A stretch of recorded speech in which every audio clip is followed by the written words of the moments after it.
Please. Okay, now we are recording, so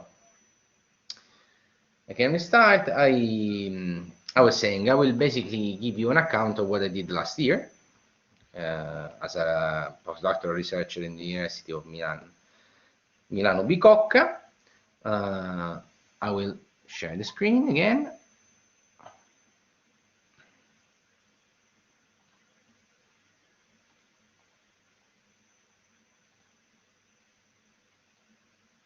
Okay.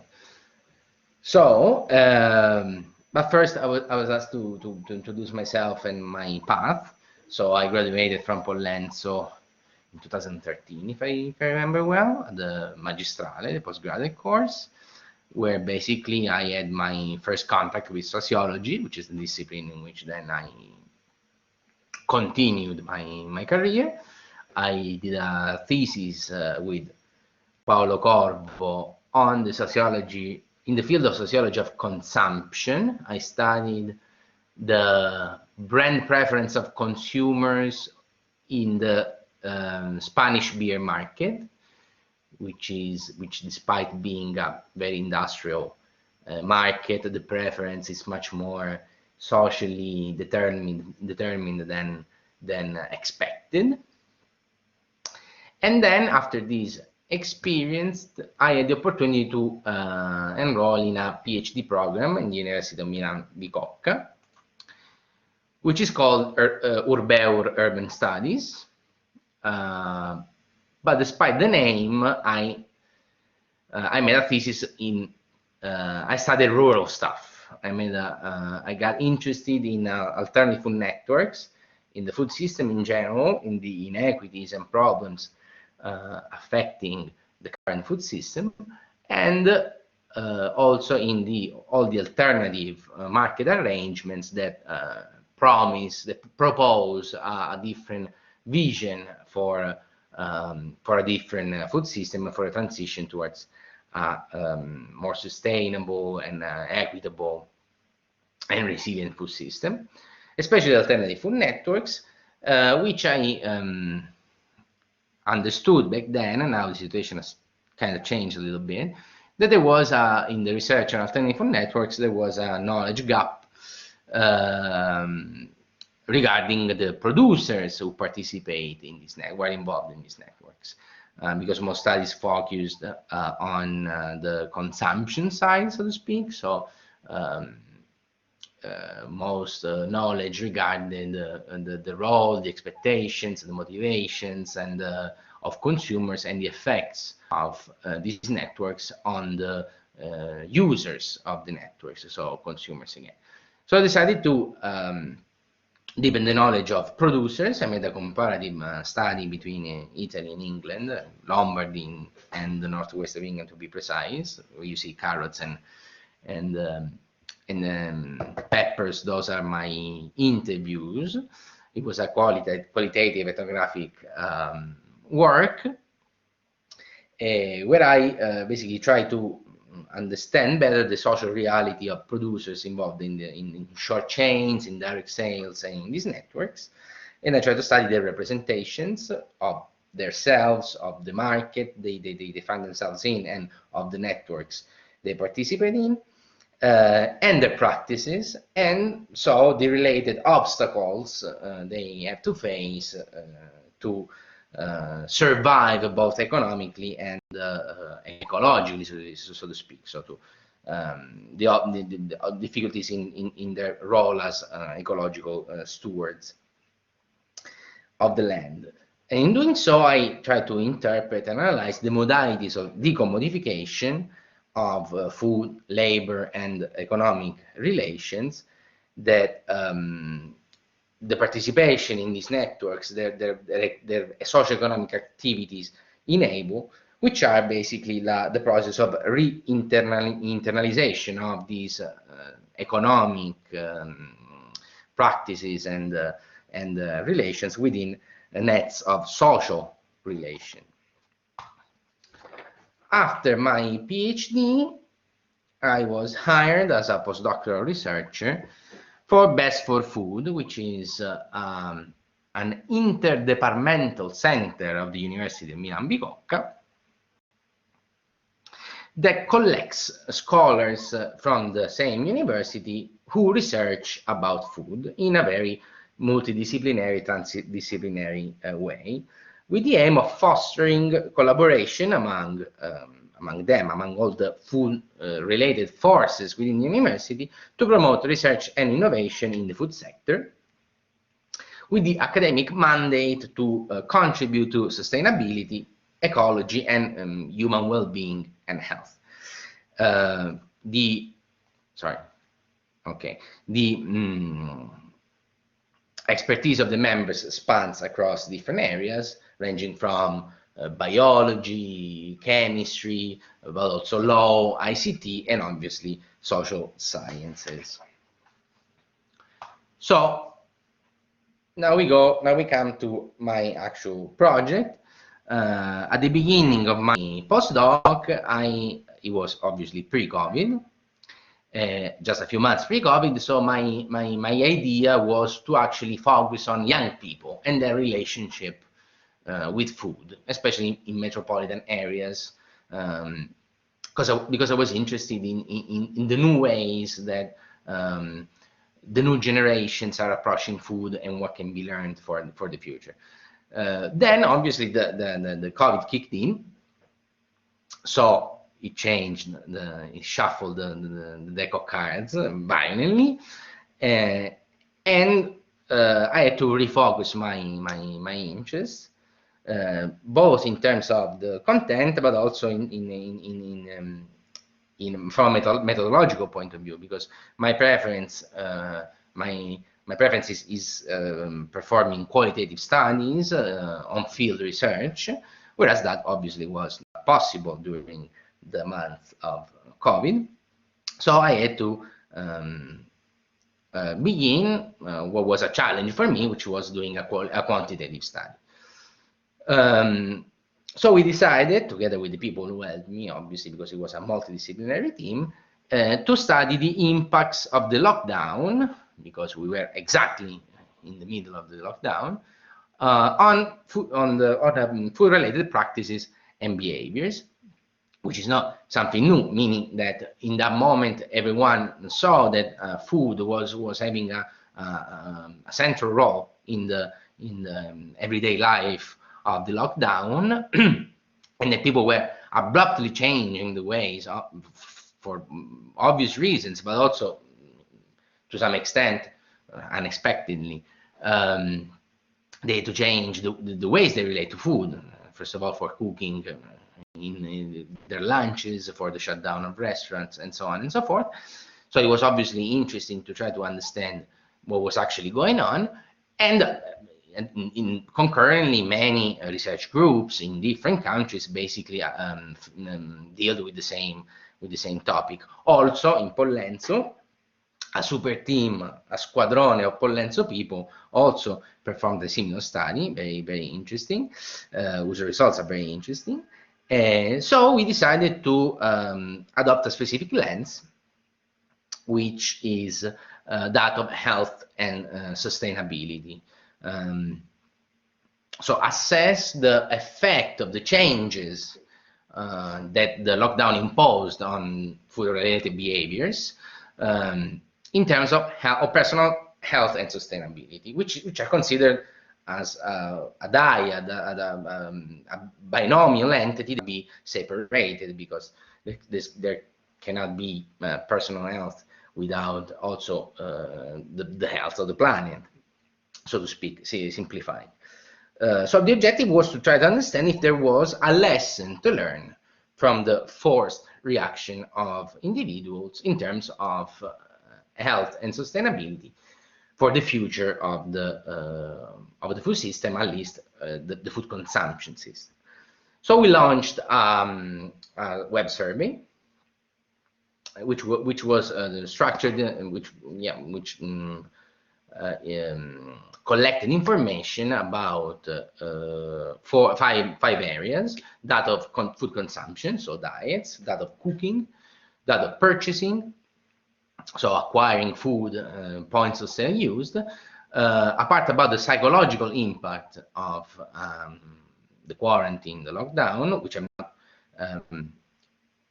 with the help of some psychologists, which I'm not speaking about today because it's out of my area of expertise. And lastly, a part about the attitudes towards food during this period and future intentions. We received more than 2,000 complete responses, which is a very good good number. So what I will be doing now is to give you a quick overview of the aggregated results divided by these areas, and then provide you with some of the interpretations that we brought forward of the same data, with the help also of statistical instruments. First of all, I wanna say that our sample was wide, so it was the amount of data that we collected was very interesting and enough to make conclusion, but still it was somehow being a convenient sample, so a sample that was basically self-selected. There was no previous selection with a methodological idea in mind. It's obviously a convenient sample. It is not in any way representative of the Italian population. It was directed to everyone of every age resident in this country, but obviously it's quite unbalanced in some aspects. It's unbalanced in terms of gender, because much more female participants answered our questions rather than male. It's termed in gender in terms of place of residence, because most respondents come from the north, and especially the Lombardy region where Bicocca is located. And it's also imbalanced in terms of wealth and education, as often in these types of studies we captured respondents who belong to who have a higher self-reported level of well-being and higher education levels and titles. For other aspects, instead, it's quite evenly spread in terms of age groups that we reached, also types of households, types of families, and types of working conditions during the lockdown, where I can highlight the fact that 60%, almost 60% of the sample was working from home, as we all know. Okay, so I will start giving you the results from the cooking experience, from the cooking experience of individuals under lockdown.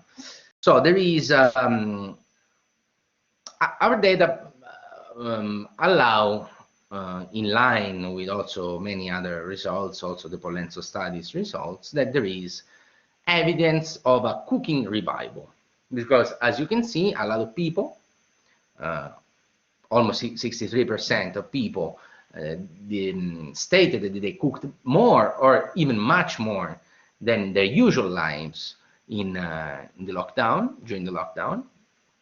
But especially, interestingly, almost more than that, 67% affirmed they also enjoyed cooking during the lockdown. Also, an important point, the construction of our study was all based on the concept of transition. I mean, or the majority of our questions were intended to understand the effect of the lockdown, so the increase or decrease of the frequency, intensity, importance of a certain behavior or attitude, rather than its absolute value. Back to cooking, there is also evidence, I mean, this cooking revival is also evident in the fact that the types of cooking style, type of dishes that people have cooked during the lockdown are dishes that are rich, elaborated, cooked from scratch, time-consuming, all those types of cooking that normally people probably don't have the time to cook. Whereas at the same time, there was a reduction in those types of quick cooking that people normally perform. At the same time, it's not shown here, but as also very well captured by the Polenzo study, there was some sort of also a social aspect, an important social aspect around cooking specifically, because as you can see here, almost half of the surveyed population told us that they cook together with family members more frequently than their usual lives, and also this social aspect involved the social media, so unfolded on the social media, because I didn't show it here, but the majority of participants would say said that they posted material of their cooking or participated in discussions about cooking on social media. So we cooked a lot more, but how did we eat? What did we eat and how did we eat? As also very much reported in the news, Italians have eaten more in terms of quantity during the lockdown. As you can see, 37% said that they've eaten more than in their everyday normal pre-COVID life. But also at the same time, an even greater percentage stated that they followed a more varied diet. So they've eaten more, but also a wider range of foods. At the same time, and also that is pretty well known, a lot of people have gained weight, have said that they gain weight. So the result, in a way, is uncertain in the sense we know that we cooked a lot more, and then we have eaten more. But have we eaten better or worse during the lockdown, during remote working, staying at home?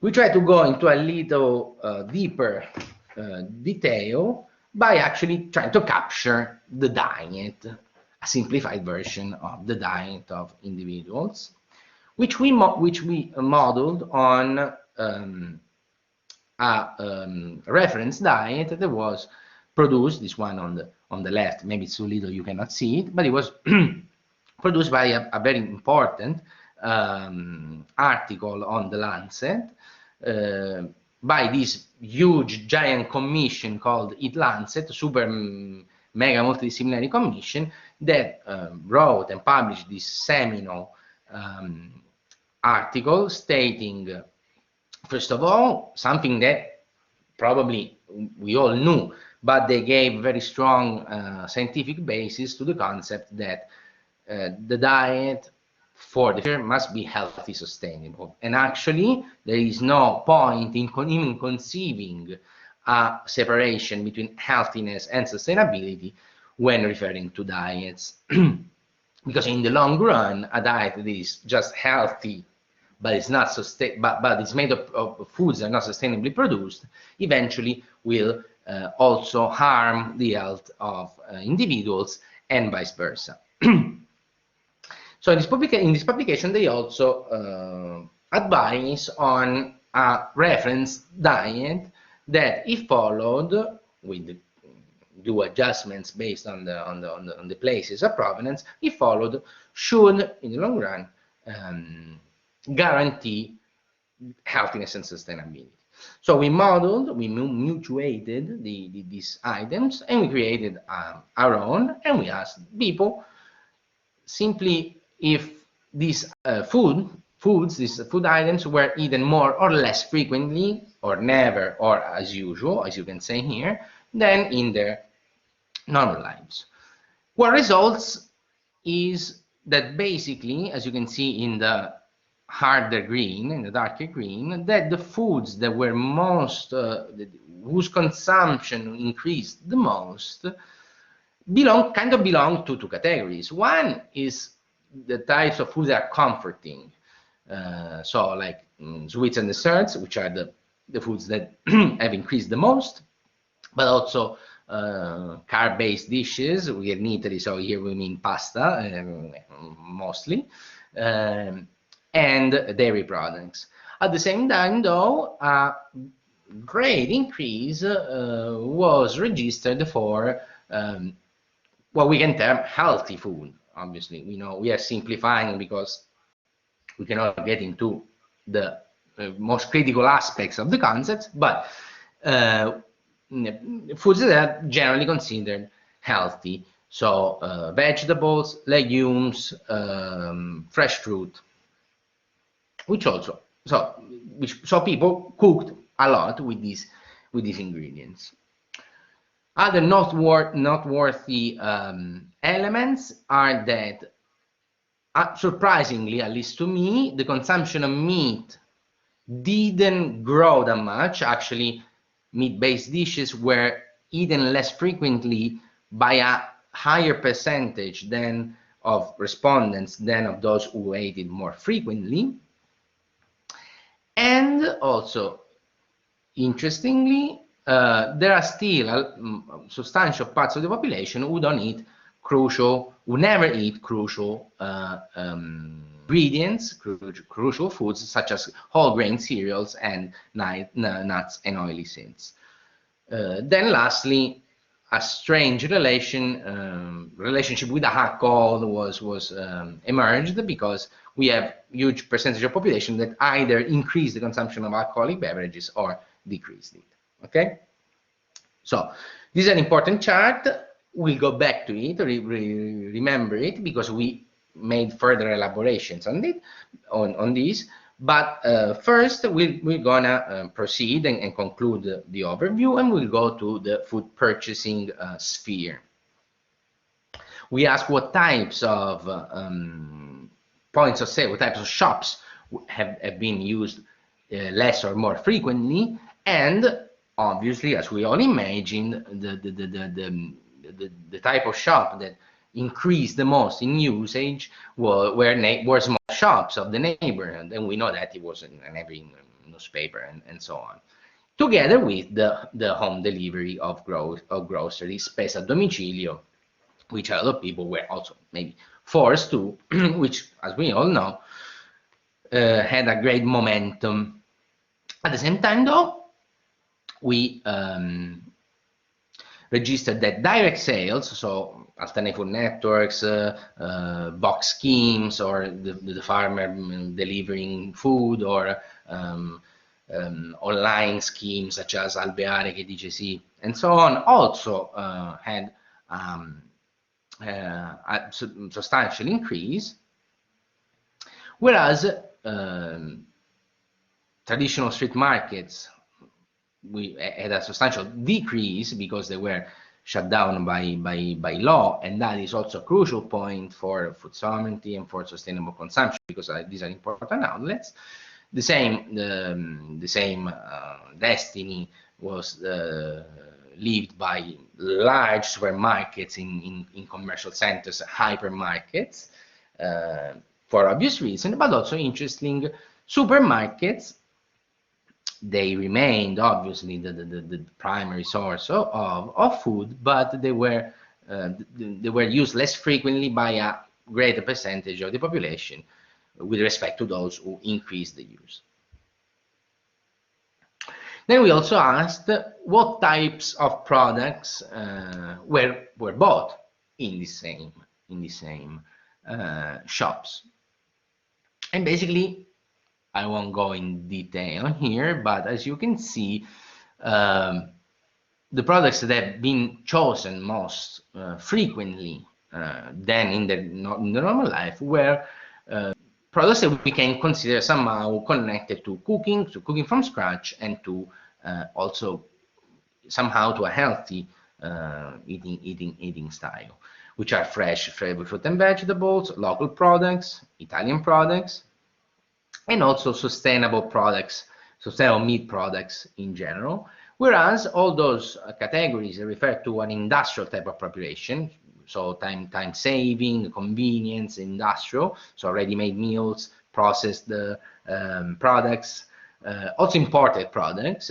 probably due to the fear of the virus, but these industrially connected, these products connected to the industry, where instead the consumption of these products were instead, the purchase of these products were instead reduced.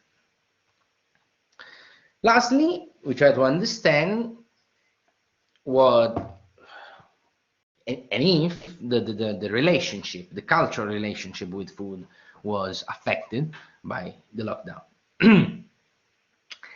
And it seems, in a way, I mean, there is ground to argue that there has been some sort of reflection about food during the period, confirming the centrality that food and nutrition has had since the outbreak of COVID and especially during the lockdown.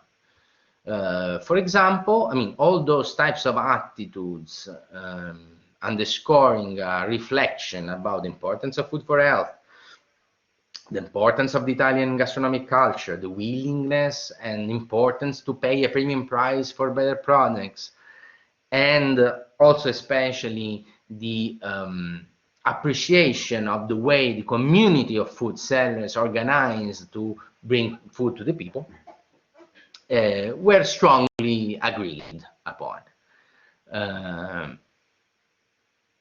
And also we recorded a strong agreement towards the reduction of food waste. So most respondents have probably understood or felt that the type of the style of nutrition they had to implement during the lockdown helped them reduce food waste. And this type of reasoning, this type of cultural effect that the food had on individuals during the period also seems, in a way, to be something that can stick, that can stay. Because when we asked what are the intentions for the future, most people stated that they have the intention to follow the same diet, even in post-COVID times that they followed during the lockdown, buying the products in the same way, so in the same shops, and cooking, and keep on cooking. An interesting element, countercurrent, regards the home deliveries, because the whole world is basically saying that as much as remote working, now that we have tried it, it will stay. We will never go back to normal. Well, it will develop even increasingly in the future. But actually, our respondents, most of our respondents, feel or felt back then that they're not wishing to keep using home deliveries. Okay. Now, how much time do I have left? 10 minutes. 10 minutes. That's okay. Yeah, more or less. Okay, so do you remember the diet chart? Now, we wanted to understand more. We wanted to investigate the profile of health and sustainability of diets. Okay, we had made already this methodological decision to use the reference diet of the Lancet, which tells more or less what products should be promoted and what others should be contained. You know? So using this data, then we launched a statistical tool called Principal Component Analysis that basically determines inside the sample what variables are connected to other variables. Meaning that it finds if there is a statistical connection between the increase in one variable, let's take eating vegetables, so eating more vegetables than usual, and the increase or decrease in other variables. And we saw that basically they perfectly, so to speak, the food variables perfectly place themselves in opposite positions, as you can see here, by this factor and its sign.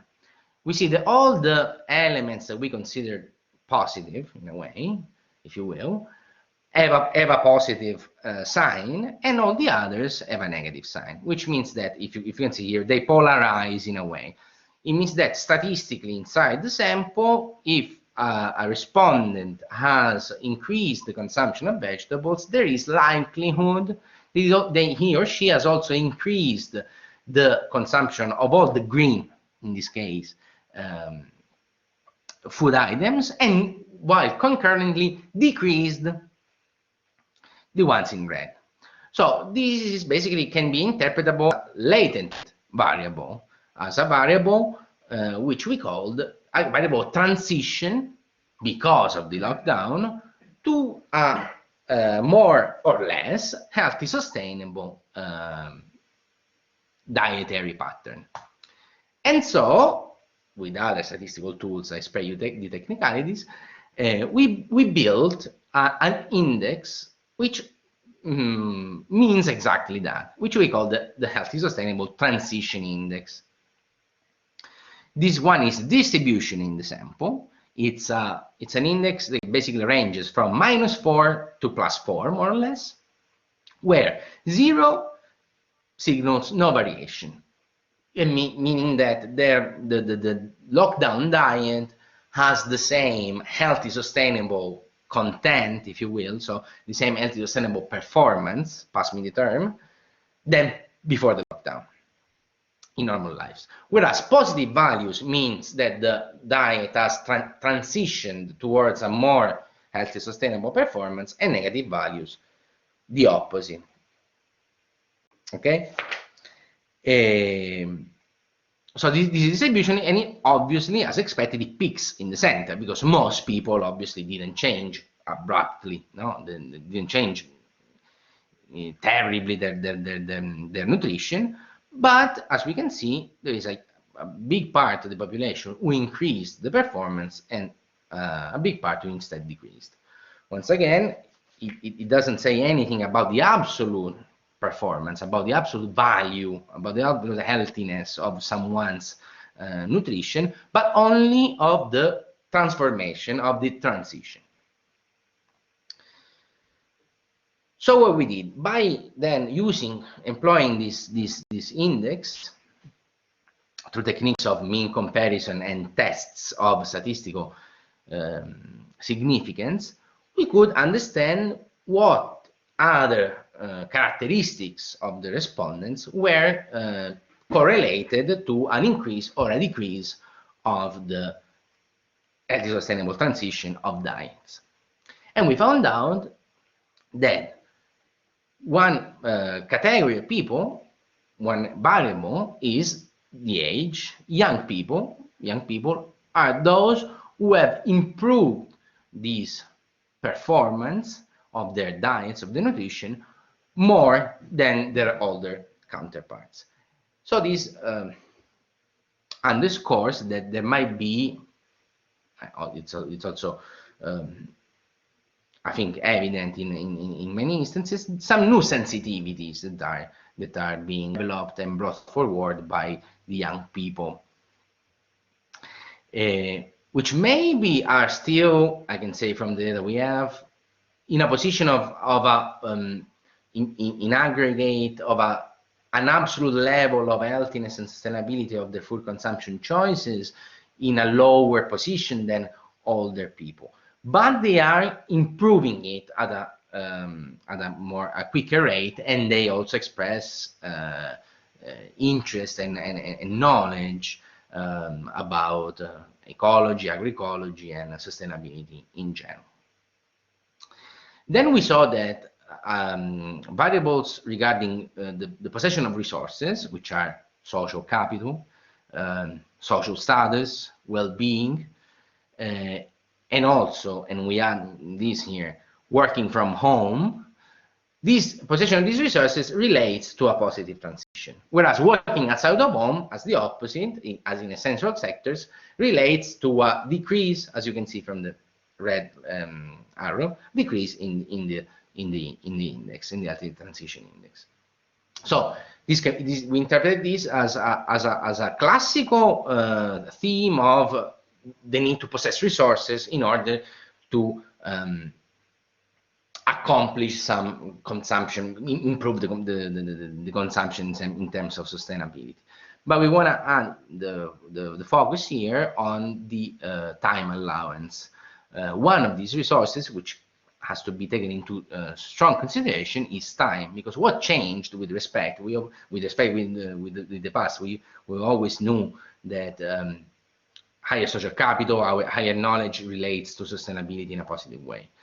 But the experience of the lockdown told us that as soon as people had more time to spend thinking, buying, preparing, and reasoning about food, they improved their consumption. At the same time, there is evidence for the fact that this cooking revival, in terms of health and sustainability, is beneficial, because an increased diet variety, a higher cooking frequency, and a greater enjoyment of cooking all relate positively. At the same time, the delivery of grocery at home, so of ingredients that are meant for cooking, also is positively correlated, whereas the delivery of ready-made meals, like from restaurants, from pizzerias, and so on, is negatively. So everything that is about cooking and cooking from scratch relates positively in a statistically significant way with a healthy sustainable transition.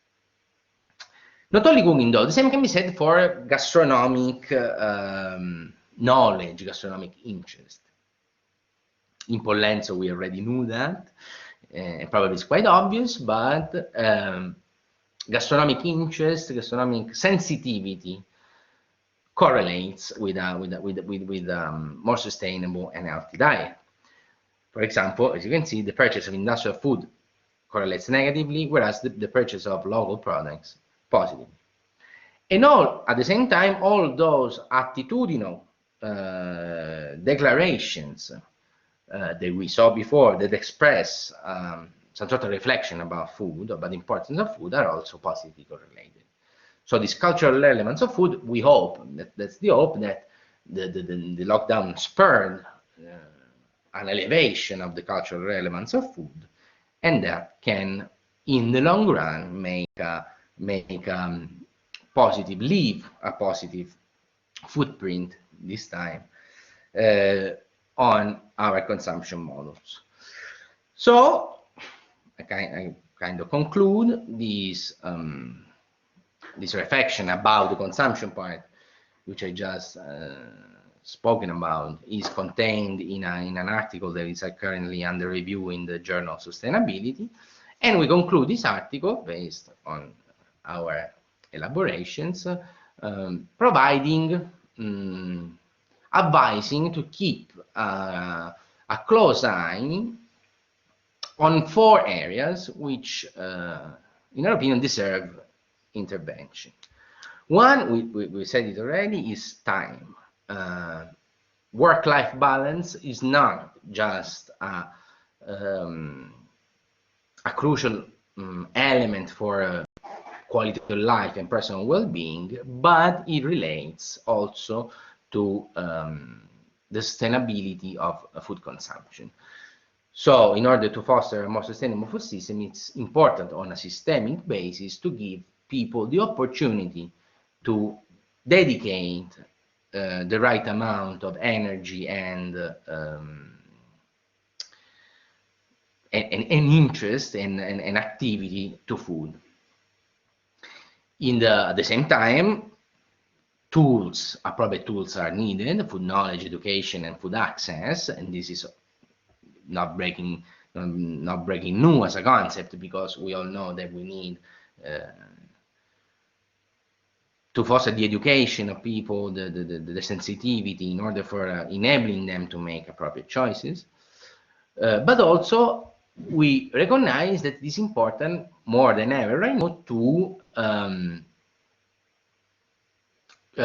create a more beneficial food supply while at work. So to create a better food environment for people who eat lunch outside when we will be back to our offices and so on. Because the experience of the lockdown, as already evident probably, is that by eating at home and by having the time to eat at home, we ate better in a way. So it's important to endow people with the possibility to make this, to continue making the same choices that they have made once they have been forced to, because closed at home, even in their working environments. And also local and short food supply chains should be promoted, not only because we consider that the production model is preferable, no? With respect to the industrial intensive model, but also from a consumption point of view, because another lesson that we can draw is that when people are given the chance to actually buy their food from more virtuous sources, let's say in general, they will do it. So sustainable food options which come from this type of chains should be made more available and more affordable. And lastly, it's a hope also, it's a hope statement. We should understand that we have to rely on young people, because they can be the real agents of change in this much desired ecological and resilient transition of the food system. How much time? Perfect. Perfect. Yes. Okay, the very last thing now, I'll tell you my work in progress, meaning what we are actually working on now, which is the part on the food system and the market, purchasing behaviors during the lockdown. We are really working on this now, but I can show you this very preliminary table. This is a correlation table. See how this, which tries to, which displays how the types of products both correlate with the points of sales, so the increasing one and increasing the other, or vice versa. And we can see very easily that neighborhood shops and direct sale and the delivery of grocery, which are the types of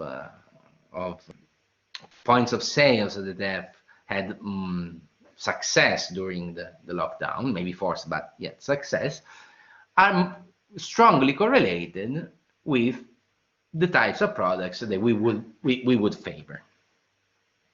Whereas supermarkets and hypermarkets in the same period are negatively correlated. So people who have increased the use of supermarkets have a tendency also having decreased the purchase of products such as organic products, fresh fruit and vegetables, local products, and so on.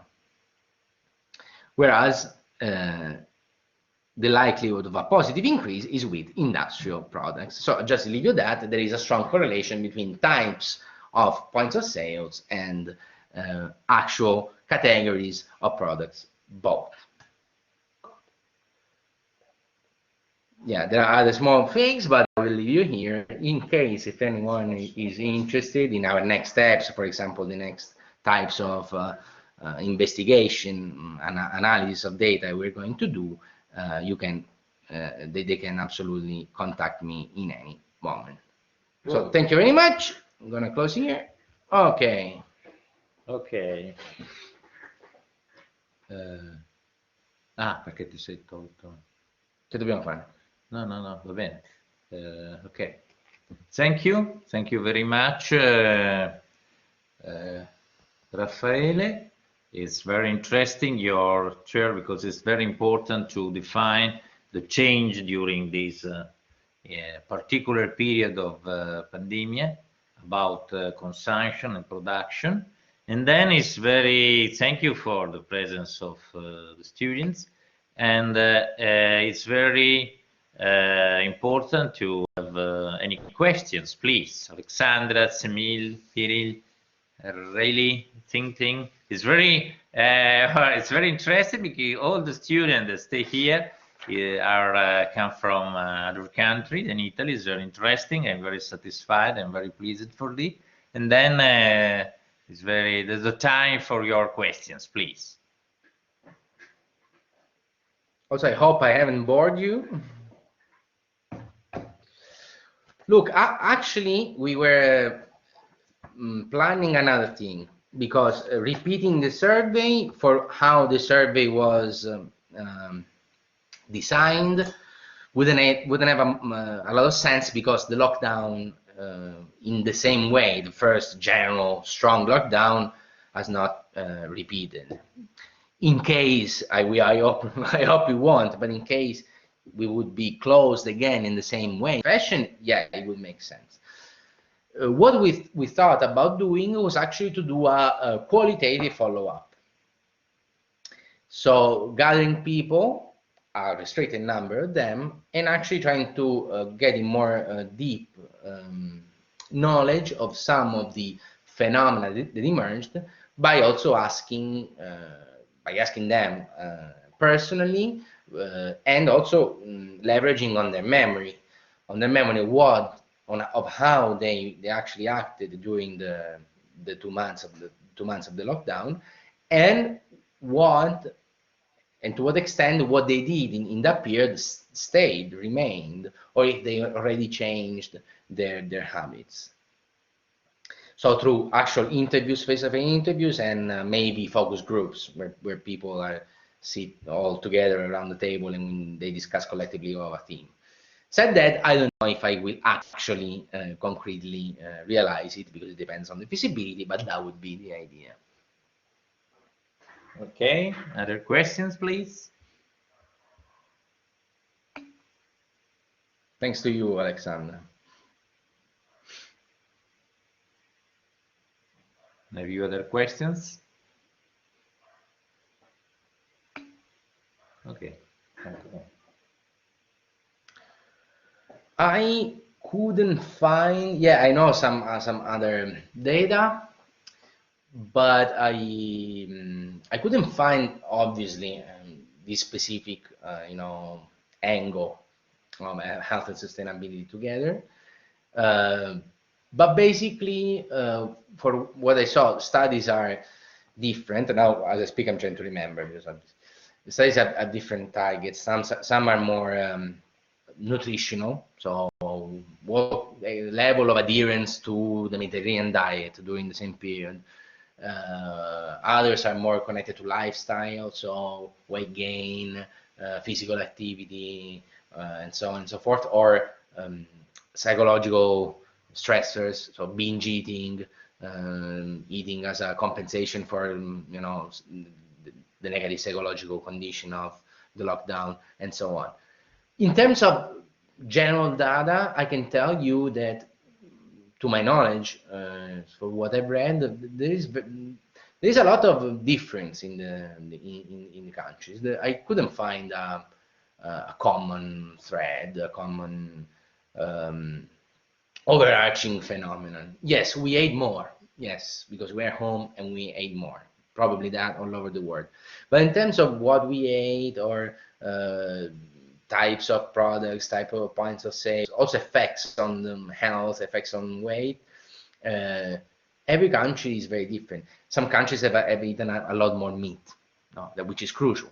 In this case, we found out that in their sample, actually, people didn't exaggerate on meat. Actually, if anything, they reduced it. Some people reduced it more than the ones that didn't. In some countries, I was reading, I don't know, I remember if it was Poland or whatever, they had the opposite problem. The consumption of meat skyrocketed.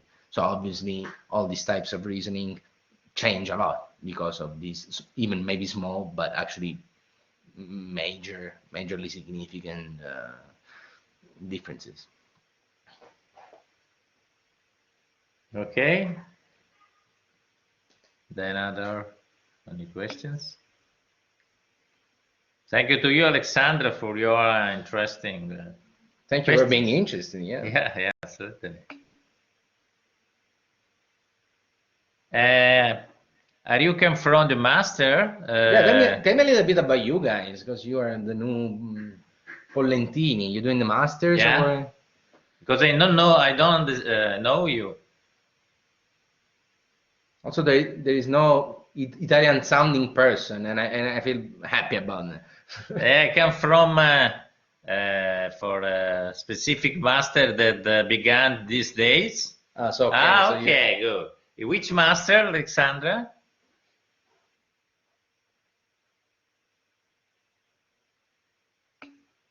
Okay, very interesting. With Professor Cinotto?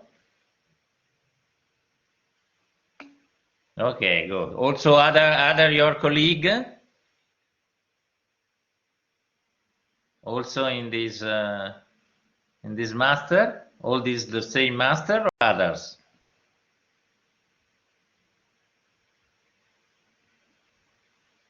But also, are the new masters of this year, the students are actually going to Pollenzo, or they're staying in their countries or whatever in their places? No, going in They're going to Pollenzo, Pollenzo. absolutely, yes. Because otherwise, You stay in Pollenzo now, in Bra now?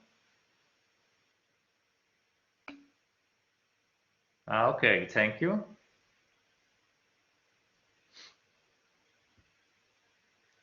And others?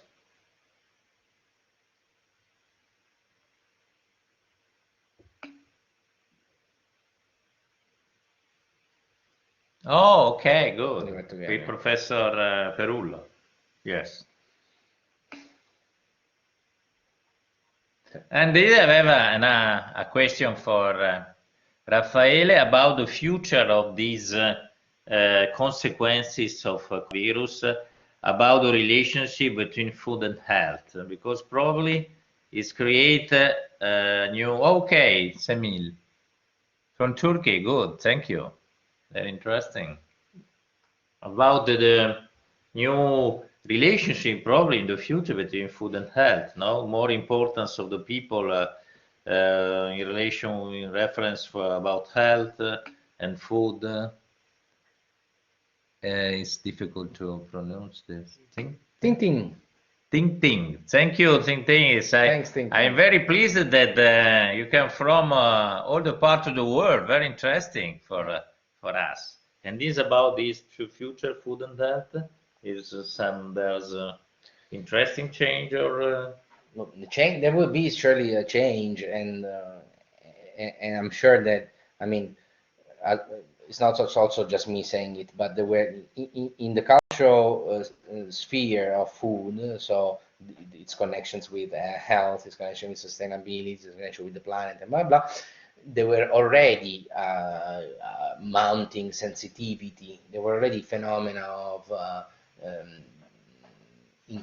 increased interest and sensitivity towards this issue. And I'm pretty sure that COVID, that the experience of the pandemic has, if anything, impulsed a new momentum to this from a knowledge point of view. But at the same time, no, please. That's great. At the same time, you know me, I'm very cynical. I think that people, despite first of all, good intentions, people with enough education and sensitivity can have good intentions. Most people don't have, they're not in the position to have this type of knowledge, first of all. But in any case, even if you have good intentions, as soon as the situation gets back to normal, we will go back doing the easiest thing. Okay.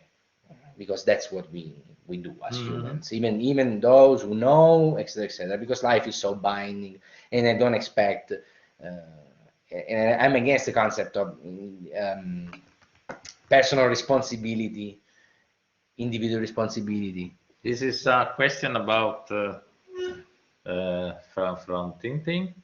What do you think this is more sustainable way? What do you think this is more about probably this your explanation? No, I don't know. This is what I'm saying. I think that people will go back to their normal because life is so binding, it's so difficult, and we all go back to doing the things that are easier to us. So the only real way to make improvements is finding ways collectively, institutionally, and strongly, and economically, at a high level, and politically, to make the better choices the easiest choices, because otherwise I don't see that we will ever make a substantial change. Incremental change, yes, slowly, like going with cars from Euro 4 to Euro 5 to Euro 6 to Euro 7. Yeah, they always produce less emissions, but none of them is the actual zero emitting car. The same principle, unless buying from the producer nearby is the easiest thing in the world. It's as easy as going to the supermarket, and as cheap, or not even maybe as cheap, easy. It could be also a little more expensive, but the easiest and most common way. In that case, we might see some structural change. Yes. Okay. That's agreed. People will go back to their normal. Yes, but is the last question about is to. Ah, okay. There is another question about Alexandra. Oh, please let me know. But even informally, I mean, the beginning of a research is just ask people basically randomly, no? Ask try to think about different categories of people, like your friends of your age, the friends of your parents, some old people, and do ask them the same simple questions. What have you changed since the first time in the second lockdown? And then let me know because I'm very curious. Yes. Yeah, yeah. But this another interesting aspect is that,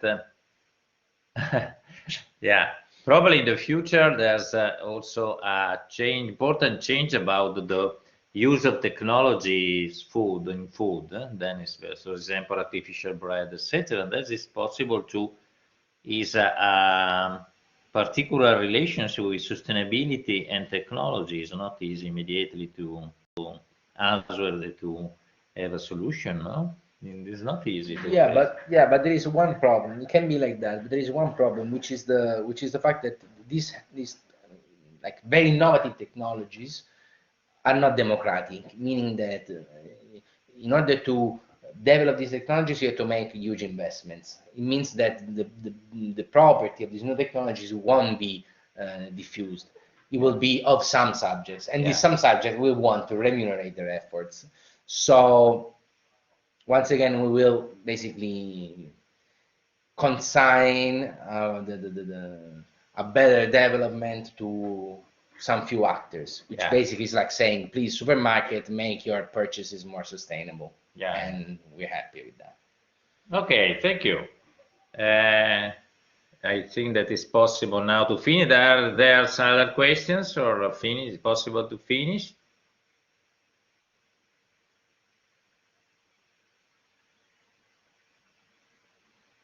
I mean, we're okay. Okay, thank you very much, Raffaele. It's very, very interesting conference, and thank you also to all the students. Yeah, thank for you guys a very important interaction. And then I hope to see you for others conference in the future. Have a good evening. Yeah, thank you very much for being here, guys. My best wishes. Good luck with your Okay, good luck for experience. Your, It's an unlucky year. For the new master, I hope that it's very welcome in Pollenzo, and I hope that it's very important for your studies. Okay, bye. Pollenzo is a magic place, so enjoy it. Thank you. Thank you. Bye. Bye. Bye.